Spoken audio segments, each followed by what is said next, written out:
देखो, conversion of partnership into a limited company, ये आपका ऐसे देखा जाए तो 10 नंबर का एक चैप्टर है, लेकिन ये चॉइस में भी रहता है वो पीएल प्रायर के साथ। तो ज्यादातर लोग वो PL prior incorporation and pre post incorporation जिसको बोलते हो वही अटेंड करते हैं।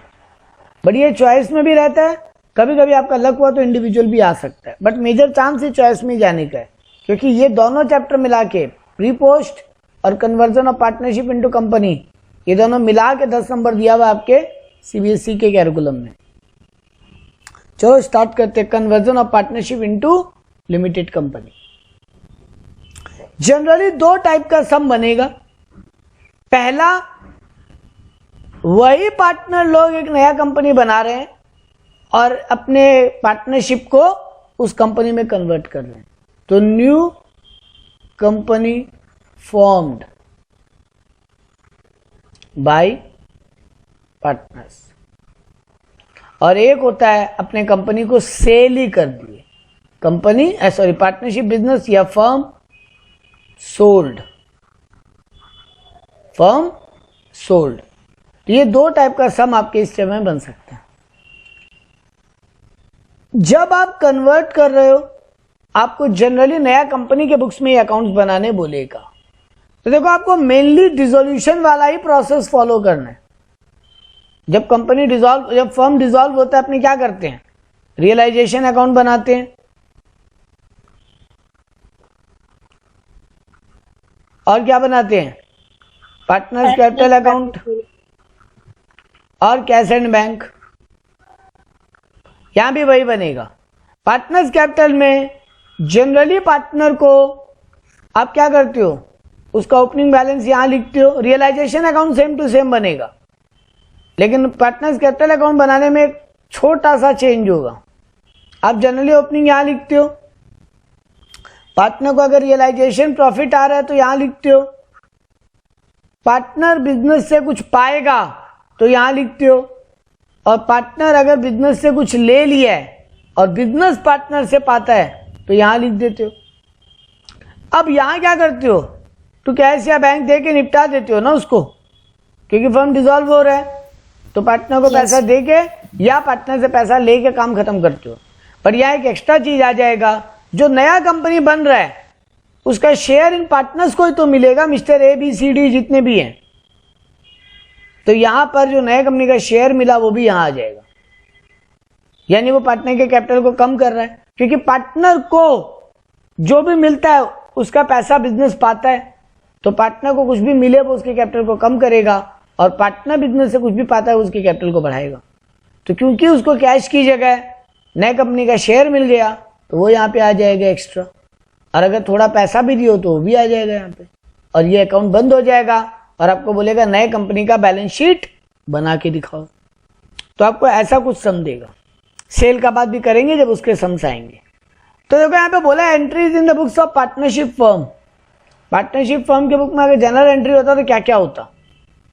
सबसे पहले आप क्या करते हो, पहला काम क्या करते हो, रियलाइजेशन अकाउंट। रियलाइजेशन अकाउंट बनाने का 3 लॉजिक क्या है। Number 1, all asset and liability को क्लोज करते हो। Yes sir. Asset and liability को क्लोज करना। नंबर 2, अगर कोई एसेट बेच के पैसा उठाए हो तो रियलाइजेशन मनी। बट ऑब्वियस बात है यहां बेच के तो पैसा उठाओगे नहीं, यहां वो सारे एसेट किसके हाथ में चले जाएंगे, कंपनी न्यू कंपनी के हाथ में, तो उसका एंट्री पास होगा। ट्रांसफर ऑफ एसेट, अगर कंपनी को गया है कंपनी को, अगर पार्टनर को गया है पार्टनर को, जनरली कंपनी को ही जाएगा। वैसे ट्रांसफर ऑफ लायबिलिटी भी हो जाएगा। तो transfer of asset and liability हम एक साथ लिख सकते हैं एक बार के लिए। और आखिरी सर रियलाइजेशन का प्रॉफिट लॉस कुछ भी होगा वो डिवाइड हो जाएगा। रियलाइजेशन का प्रॉफिट लॉस पार्टनर में डिवाइड। तो देखो सबसे पहला एंट्री भाई, एसेट को रियलाइजेशन अकाउंट में ट्रांसफर करना, ट्रांसफर करना। तो क्या एंट्री होना चाहिए, एसेट को खत्म करना है बुक से, एसेट क्रेडिट होंगे। Yes sir. और रियलाइजेशन अकाउंट डेबिट। तो देखो asset account debit to realisation, realisation account debit to asset. वैसे ही जब लायबिलिटी ट्रांसफर करोगे तो liability account debit to realisation. Sir यहां भी वही रूल चलेगा, कैश बैंक ट्रांसफर नहीं होगा, बिल्कुल सही बात। सर यहां भी वही रूल चलेगा, आपका कोई भी रिजर्व जो कि पार्टनर में डिवाइड होना है और पार्टनर कैपिटल अकाउंट वो भी ट्रांसफर नहीं होंगे, बिल्कुल नहीं होंगे। फॉर परचेज कंसिडरेशन ड्यू, देखो बेटा जी ये एक नया एंट्री घुसेगा रियलाइजेशन अकाउंट में, ये एक नया एंट्री घुसेगा रियलाइजेशन अकाउंट। क्या है ये एंट्री? परचेज कंसिडरेशन वर्ड का मतलब क्या होता है? ट्राई करो। सर जिन अग्रीमेंट्स पे या जिन भी कंडीशंस पे परचेज हुआ। नहीं बेटा, यहाँ पे कंसिडरेशन मतलब बदले में कुछ। ओके। कंसिडरेशन वर्ड याद है सेमिस्टर 1 में लॉ पढ़े थे। Contract act. हाँ, कंसिडरेशन एक वर्ड था, मतलब था बदले में कुछ, something in return. Yes sir. ये वही है बेटा। तो बेटा जी आप अपना बिजनेस का, पार्टनरशिप फर्म का सारा एसेट किसी और को दे दे रहे हो। देखो बेटा, भले ही वो पार्टनर ही लोग ही कंपनी खोले हैं और अपने ही पार्टनरशिप बिजनेस को कंपनी में कन्वर्ट कर रहे हैं केवल, लेकिन बेटा जी है तो दो अलग अलग आइडेंटिटी ना।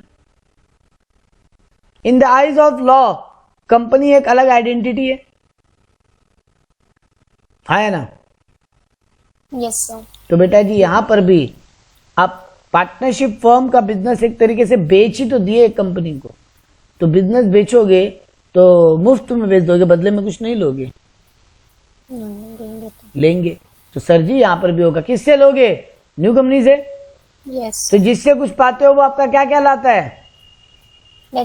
डेटा को डेबिट करोगे तो न्यू कंपनी अकाउंट डेबिट। और सर एसेट लायबिलिटी तो सारा बंद कर दिया हम पहले ही, तो अब खेलने के लिए तो एक ही अकाउंट बचा, रियलाइजेशन अकाउंट, है ना? क्योंकि पहला एंट्री में ही आप एसेट लायबिलिटी सारा बंद कर दिए हो बेटा जी, तो अब आपके पास और कोई हुक्म का इक्का बचा नहीं है। अब आपके पास खेलने के लिए एक ही अकाउंट है और वो है रियलाइजेशन। तो देखो पहला एंट्री हुआ एसेट ट्रांसफर का, रियलाइजेशन टू एसेट। दूसरा एंट्री हुआ लायबिलिटी ट्रांसफर का, लायबिलिटी टू रियलाइजेशन। इन दो एंट्री से आप अकाउंट बंद कर दिए सारा। अब उस कंपनी से जो पाते हो तो new company account debit to realisation. अगर कोई एसेट पार्टनर ले गया तो पार्टनर्स कैपिटल टू रियलाइजेशन कर देना।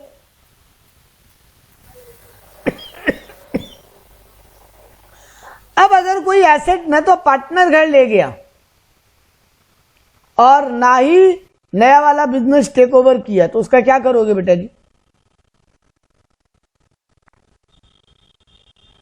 ट्राई।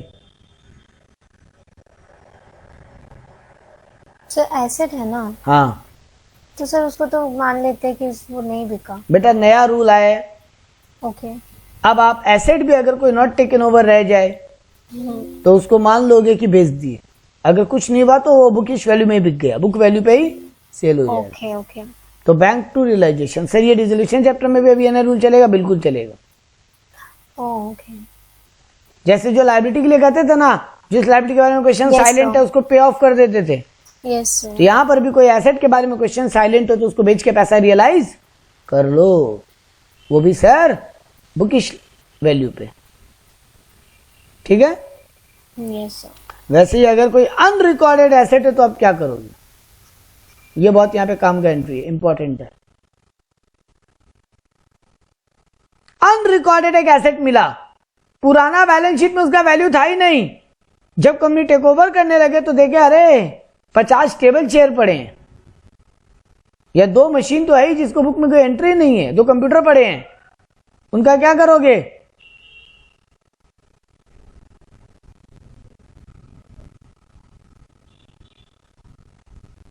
बेटा जी सीधा पैसा रियलाइज करके पार्टनर्स कैपिटल अकाउंट में डाल दो। देखो यहां पे क्या एंट्री किया है पहले? एसेट टू पार्टनर्स कैपिटल और फिर bank to asset.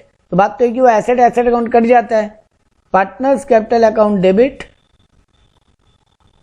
To bank. मान लोगे वो पैसा एसेट बेच के पार्टनर अकाउंट में डाल दिया। ठीक है? यस तो ये एक नया चीज आया आपके चीज में, जो हम लोग पहले बात नहीं करते थे।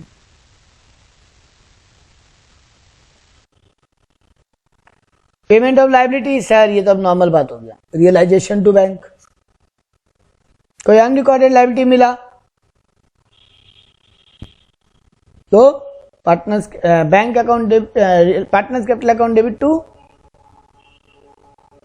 सॉरी पहले वाला bank account debit to partners capital था।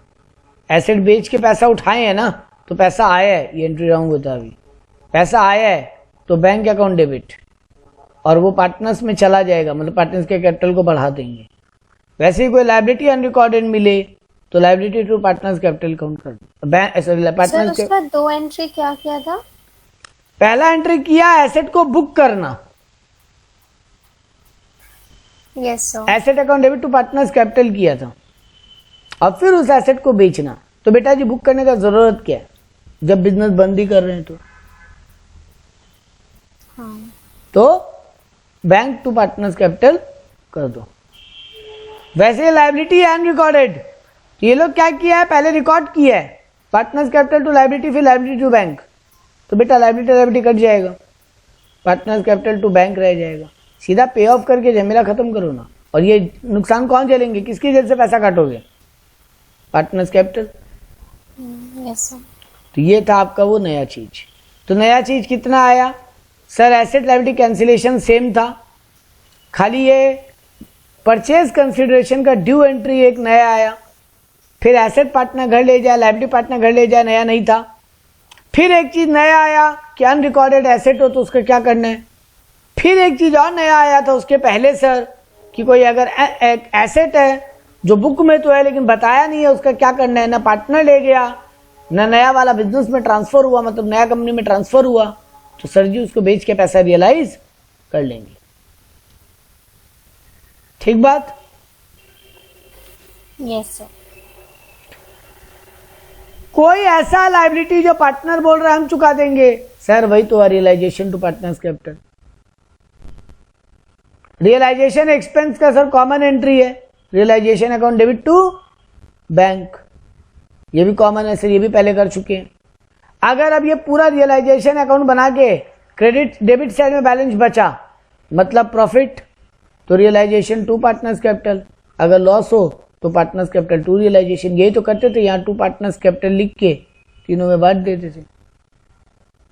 अगर प्रॉफिट आता था तो, लॉस आता था तो बाई पार्टनर्स कैपिटल लिख के तीनों में बांट देते थे। रियलाइजेशन अकाउंट में यही तो करते थे, यहां भी वही करने बोला आपको, कुछ नया नहीं करने बोला। सर पुराने रिजर्व पीएल का क्या करना है? तो देखो पार्टनर्स कैपिटल में बांट देना है। तो reserve account debit, PL account debit to partners capital. वैसे कोई अगर पुराना लॉस है, मतलब सब पुराने बैलेंस शीट में यहाँ पीएल दिया हुआ है, एसेट साइड में डेबिट बोल के, तो वो पार्टनर्स लॉस को झेलेंगे, पार्टनर्स कैपिटल टू पीएल करके बांट देंगे। मतलब सर जी बैलेंस शीट में कोई भी अगर जनरल रिजर्व या पीएल क्रेडिट बैलेंस या पीएल डेबिट बैलेंस दे, अगर पीएल क्रेडिट या जनरल रिजर्व दे मतलब फायदा, तो उसका लुत्फ पार्टनर उठाएंगे, और अगर लॉस तो उसका झटका भी पार्टनर झेलेंगे। अगर पार्टनर का कोई करंट अकाउंट है, उसका भी एक ही काम करो, उसको कैपिटल अकाउंट में ट्रांसफर करके बंद कर दो। मतलब अगर यहाँ बैलेंस शीट दिया सर, और यहाँ बोला करंट अकाउंट है, कैपिटल अकाउंट तो दिया एबीसी का, बट यहाँ बोला करंट अकाउंट भी है एबीसी का, तो सर जी इसको कैपिटल पार्टनर्स कैपिटल अकाउंट में बांट के खत्म कर देंगे। यहां तक कोई दिक्कत? No sir. तो आखिरी दो एंट्री और सम्स की तरफ जा रहे हैं। सर सेटलमेंट, वो जो परचेज कंसिडरेशन मिला नए वाले कंपनी से, वो कौन लेके जाएगा? बोलो सर। नए वाले कंपनी से जो परचेज कंसिडरेशन के रूप में शेयर मिला, डिवेंचर मिला, कैश मिला, उस पे किसका हक? पार्टनर्स का। Very good. तो पहले वहां से वसूल करो और पार्टनर को दे दो। 18 नंबर 19 नंबर एंट्री यही है। परचेज कंसिडरेशन का सेटलमेंट करो, मतलब वहां से लो। तो देखो वहां से क्या क्या मिला, नए कंपनी का शेयर मिला तो शेयर अकाउंट डेबिट, नए कंपनी का डिवेंचर मिला तो डिवेंचर अकाउंट डेबिट, नए कंपनी से पैसा मिला तो cash account debit to new company.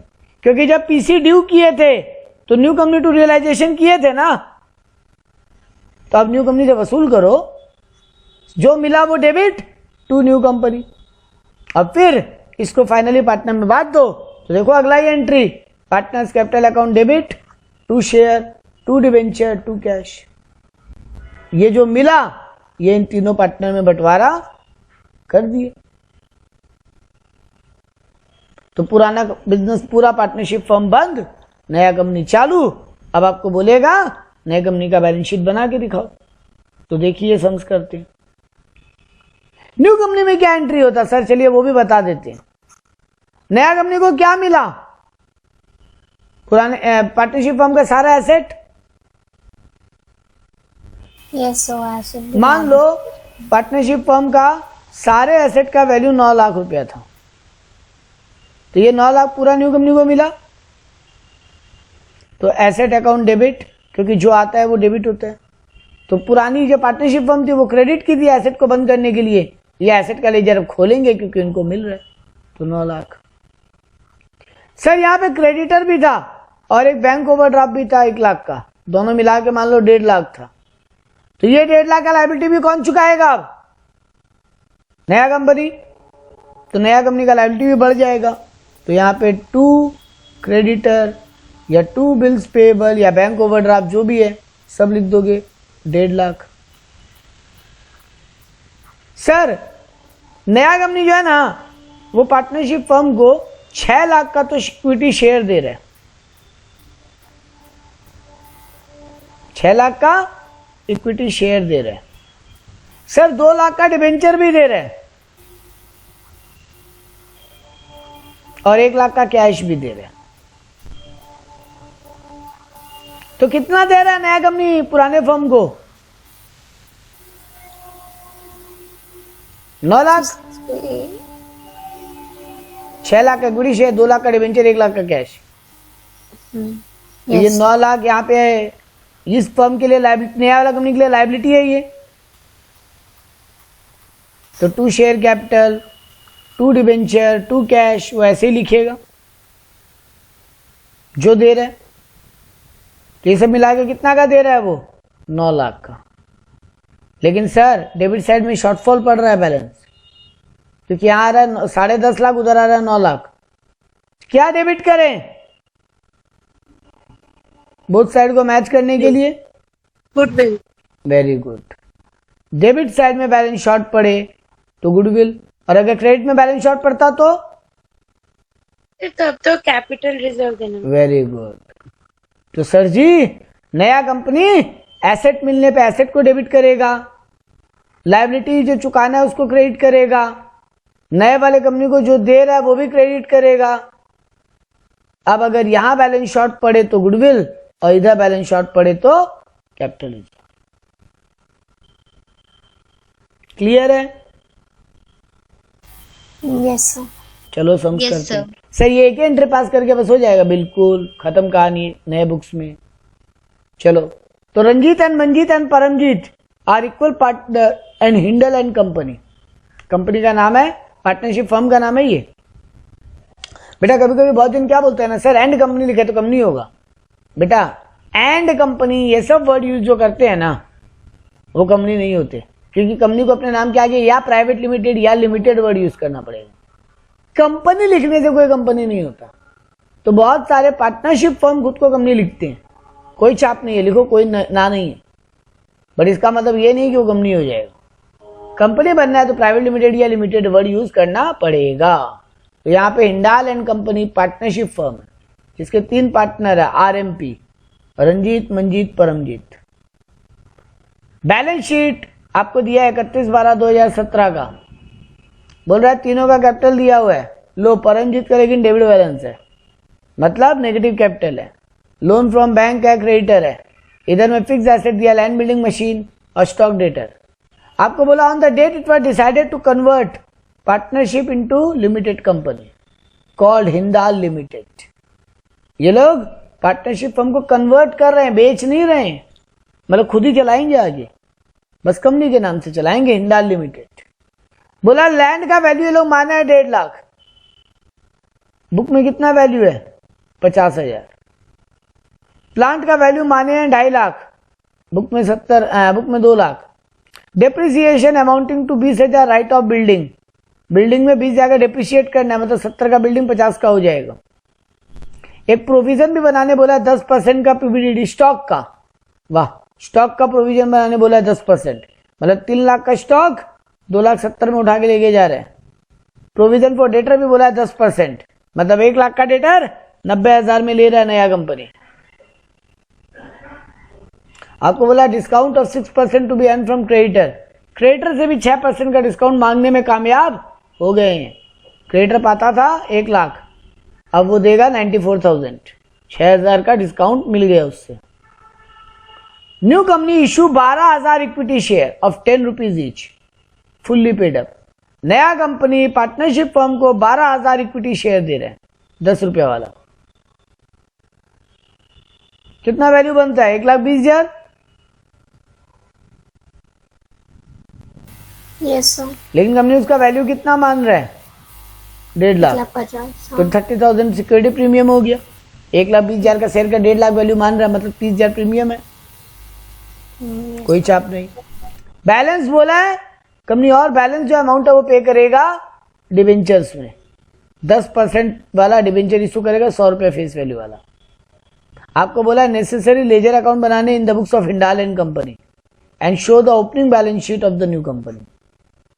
तो हिंडाल एंड कंपनी मतलब पार्टनरशिप फर्म के बुक में क्लोजिंग करो और नया बैलेंस शीट बना के दिखाओ नई कंपनी में। सारे पार्टनर सॉल्वेंट हैं और सफिशिएंट कैश अवेलेबल है, कंपनी को कोई चिंता का बात नहीं है। अच्छा, यहाँ लास्ट लाइन क्या बोला है? Shares and debentures are divided equally among the partners, मतलब पीएसआर इनका बताया इक्वली है, कोई बात नहीं। तो देखो, सबसे पहला काम क्या करेंगे सर? रियलाइजेशन अकाउंट बनाइए और लैंड बिल्डिंग एसेट लायबिलिटी को बुक से क्लोज कीजिए।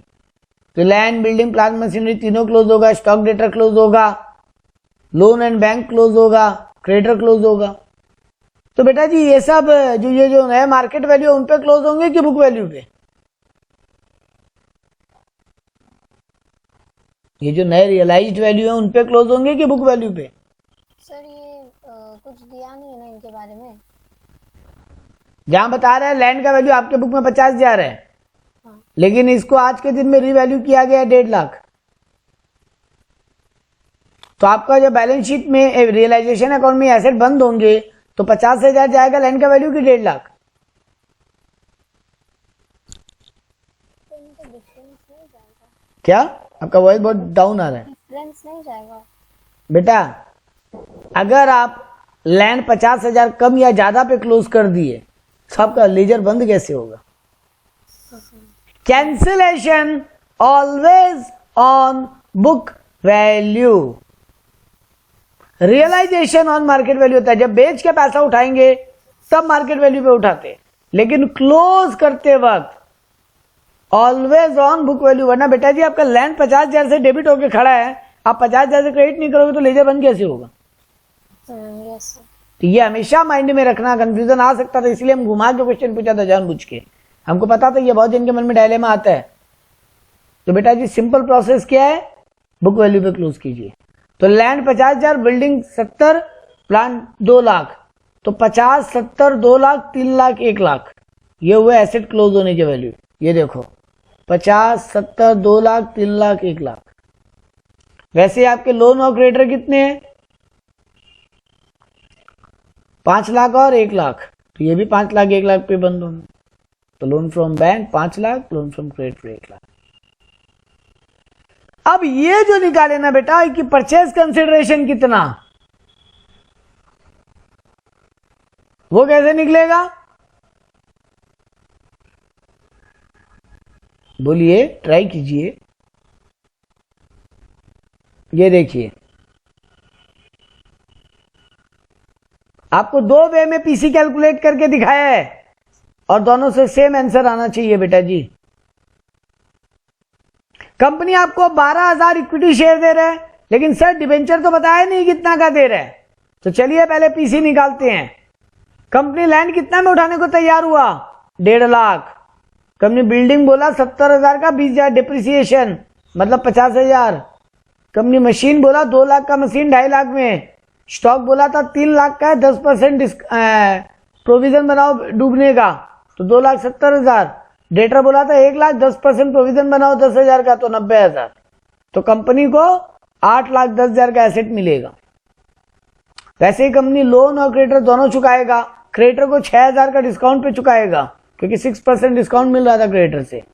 तो देखिए बेटा जी, पीसी कैलकुलेट करते समय हम लोग इनका मार्केट वैल्यू लिए, लोन का कोई मार्केट वैल्यू दिया नहीं था तो 5 लाख पूरा ही ले लिया बुक वैल्यू। ठीक है, यस सर। तो देखो बेटा जी 8,10,000 का एसेट उठा रहा है कंपनी और 5,94,000 का लायबिलिटी चुकाएगा, मतलब कितना हुआ टोटल पीसी?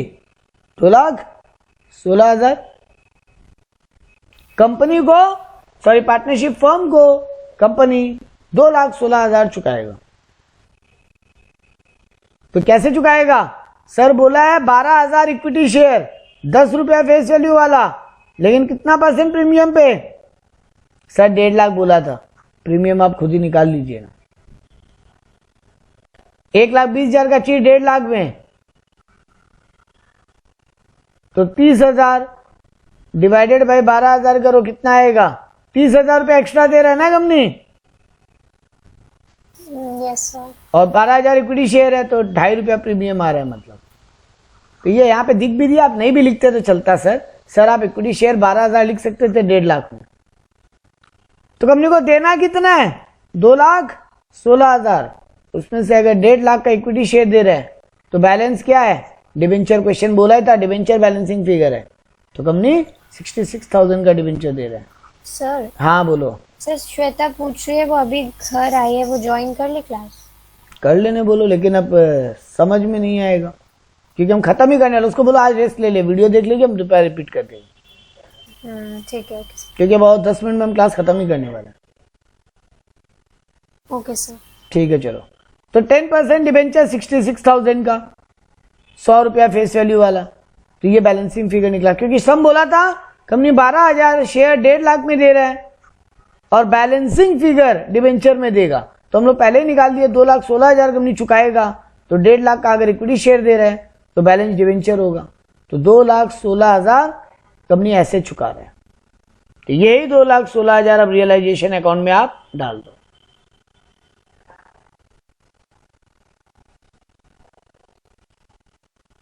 ये रहा, अब आपका ये प्रॉफिट लॉस निकल के आ जाएगा 96,000, क्योंकि 5 लाख प्लस एक 6 लाख प्लस 2,16,000 तो 8,16,000 आ रहा है।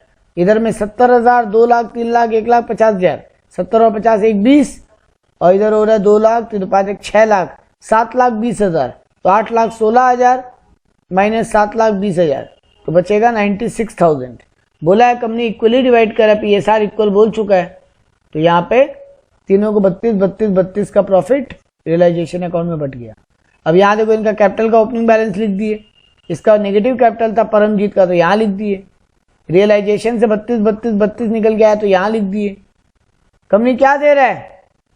कंपनी दे रहा है सर 50 इक्विटी शेयर दे रहा है 1.5 लाख का, तो देखो तीनों में बांट दिए। सर कंपनी डिबेंचर भी दे रहा है 66,000 का, तीनों में बांट दिए। लेकिन सर तो बोथ साइड मैच नहीं हो रहा है, क्योंकि रंजीत का इधर 50 और 32 82,000 मिलना था, उसको मिला है केवल 72,000, तो 10,000 उसको पार्टनरशिप फर्म कैश दे देगा। वैसे ही सर मंजीत का भी 1,32,000 रुपये पाता है वो, लेकिन उसको मिला केवल 72, कोई बात नहीं 60,000 वो कैश ले जाएगा, पार्टनरशिप फर्म उसको कैश दे देगा। परमजीत का सर उल्टा कहानी हो गया, परमजीत से पहले नेगेटिव कैपिटल था 30,000 प्लस 50,000 का उसको शेयर और 22,000 का डिवेंचर मिल गया, मतलब 1,02,000 का सामान उसको, उससे 1,02,000 रुपये पार्टनरशिप फर्म पाता है। 32,000 उसका रियलाइजेशन प्रॉफिट था, माइनस कर लो, यानी 70,000 परमजीत कैश दे के जाएगा, तो बाई बैंक, तो कैपिटल अकाउंट भी बंद हो गए, कैश और बैंक अकाउंट कर दो, पार्टनरशिप फर्म का झमेला ही खत्म।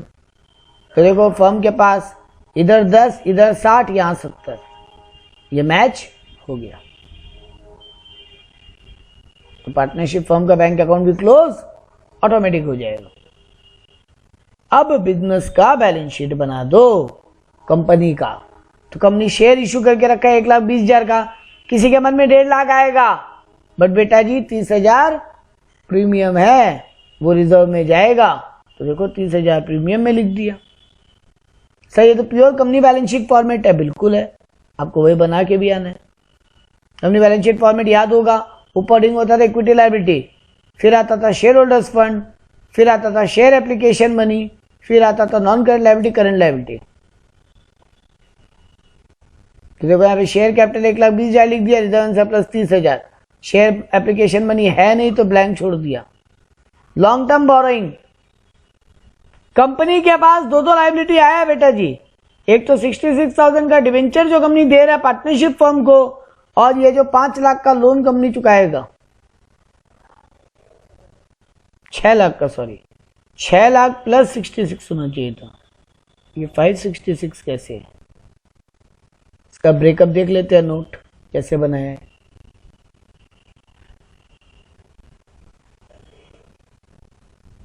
वो 1 लाख का लोन शॉर्ट टर्म माना है, ठीक है ठीक है। तो 5 लाख का एक लॉन्ग टर्म लायबिलिटी था और 66,000 का कंपनी डिबेंचर इशू किया तो लॉन्ग टर्म बोरोइंग में लिख दिया। बाकी आइटम्स है नहीं बैलेंस शीट के, तो पुट अप करके डैश छोड़ गया। शॉर्ट टर्म में आ जाओ तो ट्रेड पेएबल क्रेडिटर 94,000, क्योंकि 1 लाख का क्रेडिटर था, 6,000 का डिस्काउंट मिल गया तो कंपनी 94 ही चुकाएगा उसको। कुछ बोलना चाह रहे थे? हाँ सर, वो 6 लाख का लोन 5 लाख क्यों होगा? बेटा जी 6 लाख का लोन नहीं था, लोन तो 5 लाख का ही था, 1 लाख का तो क्रेडिटर है ना बेटा।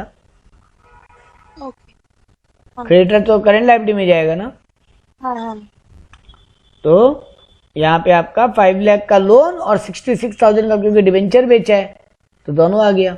और देखो ट्रेड पेएबल में आ गया ना, ये रहा क्रेडिटर, 1 लाख था, 6,000 का क्रेडिटर से डिस्काउंट मिला हुआ है तो 94 ही चुकाएगा, तो अपने यहाँ पे 8,10,000 करके टोटल मैच हो गया। एसेट साइड में आ जाओ तो कंपनी को टेंजिबल एसेट मिला 4,50,000 का, ये देखो आप बनाए थे, ये रहा 8,10,000। टेंजिबल एसेट कितना मिला है? 1.5 लाख का लैंड, 50,000 का बिल्डिंग यानी 2 lakh, plant and machinery 2.5 lakh यानी 4.5 लाख का टेंजिबल एसेट मिला। तो ये रहा फिक्स्ड एसेट के अंदर 4.5 लाख टेंजिबल एसेट। बाकी कुछ आइटम है नहीं एसेट का तो कुछ नहीं लिखे। करंट एसेट में सर फिर आ जाओ यहाँ पे, करंट एसेट में सर स्टॉक मिला 2,70,000 का और डेटर मिला 90 का। तो ये देखो करंट एसेट में इन्वेंट्रीज में लिखा 2,70,000 और ट्रेड रिसीवेबल डेटर में लिखा 90,000। बाकी आइटम है नहीं तो पुटअप करके बैलेंस शीट क्लोज कर दिया। सबका वर्किंग नोट बना दिया। शेयर कैपिटल का नोट हमेशा ऑथराइज कैपिटल लिख के ब्लैंक छोड़ते हैं और इशूड एंड सब्सक्राइब जो इतना शेयर हुआ वो लिखे। रिजर्व एंड सरप्लस में केवल सिक्योरिटी प्रीमियम था। ये रहा लॉन्ग टर्म बोरोइंग में 10% डिबेंचर और unsecured bank loan. Tangible asset में तीनों जोड़ के दिखा दिए।